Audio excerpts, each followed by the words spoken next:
नमस्कार, बिहार तक में आपका स्वागत है और मैं हूं सुजीत। बिहार विधानमंडल का 5 दिनों का मानसून सत्र समाप्त भी हो गया, लेकिन पिछले महीने बिहार में एक बड़ी त्रासदी हुई थी। उस विषय को लेकर न तो विधानसभा में और न ही विधान परिषद में कोई चर्चा हुई, जो कि काफ़ी अफसोसजनक है। ये मामला 1717 करोड़ रुपए का है। आपको पता ही है कि पिछले महीने 4 जून को अगवानी सुल्तानगंज पुल गंगा नदी में धराशायी हो गया। 1717 करोड़ से बन रहे इस पुल के निर्माण में ये दूसरी घटना थी जिसमें पुल धराशायी हुआ। इससे पहले 30 अप्रैल 2022 को भी लगभग 100 मीटर तक ये पुल धराशायी हुआ था। इसके बावजूद पुल को बनाने का निर्णय लिया गया। हालांकि कंस्ट्रक्शन कंपनी जो एसपी सिंगला है, उसका कहना है कि डिजाइन में गड़बड़ी थी। तो डिजाइन कौन बनाया? उसके बाद रॉडिक कंसल्टेंसी कंपनी, जो कि उसको देखरेख करनी थी कि सामग्री अच्छी लग रही है या नहीं लग रही है, पुल का निर्माण की गुणवत्ता ठीक है या नहीं है, उसके बारे में भी कुछ नहीं। पुल जब गिरा था तो उस दिन राज्य सरकार ने ये जरूर कहा था कि 15 दिनों के अंदर इसकी जांच कर रिपोर्ट दी जाएगी। आज 40 दिन हो गए, यानी कि 4 जून को पुल गिरा, आज 14 जुलाई है। इस बीच में कोई रिपोर्ट नहीं, कोई चर्चा नहीं। यहाँ तक कि विधानसभा के इस सत्र में ऐसा माना जा रहा था कि इस महत्वपूर्ण विषय को, गंभीर विषय को उठाया जाएगा, लेकिन केवल प्रश्न कुछ जरूर पूछे गए। वो भी प्रश्न हंगामे के भेंट चढ़ गए।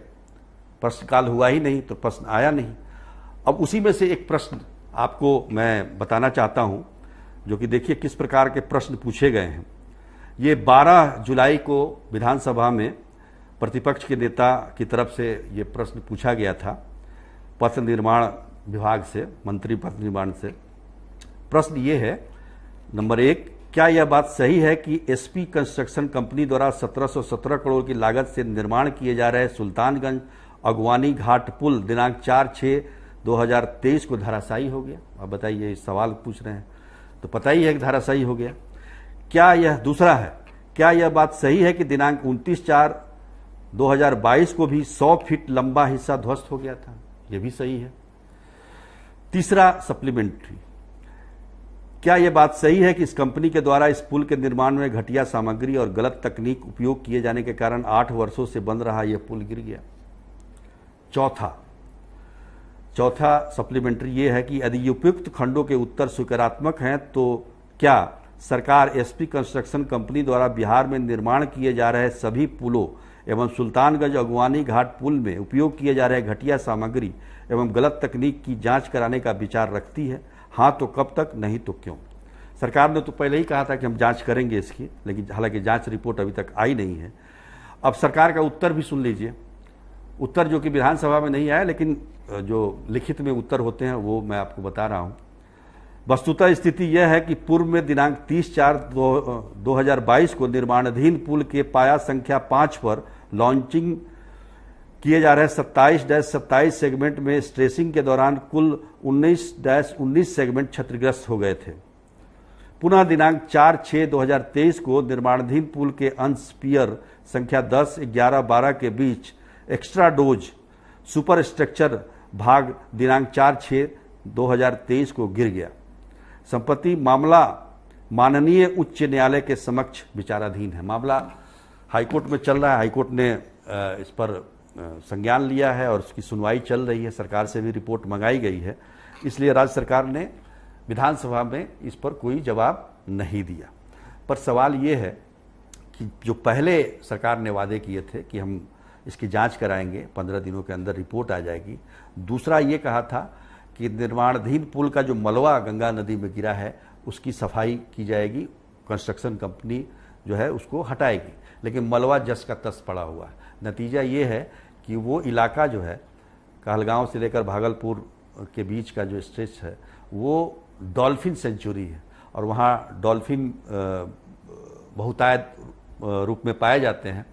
एक तरह से उनकी सुरक्षा और संरक्षण की जाती है। तो ऐसे में ये मलबा होने से उन्हें काफ़ी नुकसान हो सकता है, ऐसा विशेषज्ञ बता रहे हैं। तो कुल मिलाकर सरकार ने जो भी अभी तक इसमें वादे किए थे वो पूरे नहीं हुए। विपक्ष को इस मामले को गंभीरता से उठाना चाहिए था, इस पर चर्चा होनी चाहिए थी कि आखिर जो 1717 करोड़ रुपए जो पानी में चले गए बिहार सरकार के, जनता की गाढ़ी कमाई के पैसे, उसका हिसाब कौन देगा।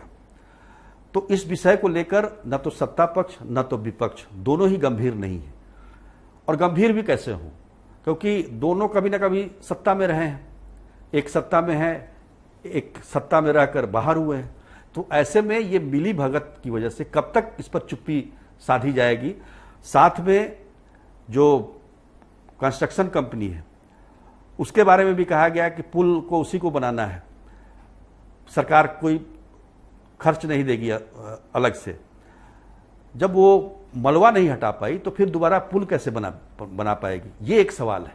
तो इस विषय को, इस गंभीर विषय को विधानसभा में उठाना चाहिए था, लेकिन पूरे सत्र में एक सवाल करके, एक शायद विधान परिषद में भी ऐसा कुछ सवाल आया था, इसको मामले को रफा दफा कर दिया गया। ये कहीं से भी उचित नहीं है, इस पर गंभीर होना पड़ेगा और जनता को भी इस पर आवाज उठाना पड़ेगा।